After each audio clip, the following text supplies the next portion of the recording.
మోకాల మార్పిడి సర్జరీ అంటే ఇప్పుడు ఒకే టెక్నిక్తో చేయరు అందరూ.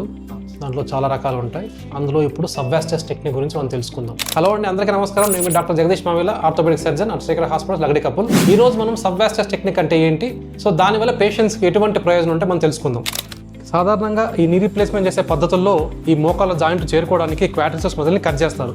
కానీ ఈ సబ్వాస్టస్లో పూర్తిగా క్వాడ్రిసెప్స్ మజిల్ మనం పక్కకు జరిపి మన మోకాల జాయింట్లోకి చేరుకోవచ్చు. అందుకే మనం ఈ టెక్నిక్ని క్వాడ్రిసెప్స్ స్పేరింగ్ అని కూడా అంటాం. అంటే ఈ క్వాడ్రిసెప్స్ మజిల్ని ఏదైతే మోకాల్లో ఉంటుందో మనకి ఈ మజిల్ని మనం కట్ చేయకుండా ఉంటాం కాబట్టి, దీన్ని మనం తప్పించి చేస్తాం కాబట్టి దీన్ని సబ్వాస్టస్ అని కూడా ప్లస్ క్వాడ్రిసెప్స్ స్పేరింగ్ అని కూడా అంటారు. సో మన శరీరంలో ఈ క్వాడ్రిసెప్స్ మజిల్ అనేది చాలా కీలకం. ఎందుకంటే ఈ మజిల్ మనకు బలంగా ఉండడం వల్ల మనకు మోకాళ్ళు వంచనీకి, మనం కూర్చున్నప్పటి నుంచి పైకి లేసేటప్పుడు, మనం మెట్లెక్కేటప్పుడు మనకు చాలా సులభంగా ఉంటుంది. అంటే మనం నడవడానికి, నిలబడడానికి, మెట్లెక్కడానికి అవసరపడే ముఖ్యమైన కండరాన్ని కాపాడుతూ ఆపరేషన్ చేస్తున్నాం. సో ఇంత ముఖ్యమైన కండరాన్ని మనము ఈ క్వాడ్రిసెప్స్ స్పేరింగ్, ఈ సబ్వాస్టస్ అప్రోచ్లో మనం కట్ చేయం కాబట్టి మనకు ఆపరేషన్ చేసుకున్న తర్వాత మనకు మోకాళ్ళ యొక్క పనితీరుని చాలా బలంగా ఉంచుతుంది.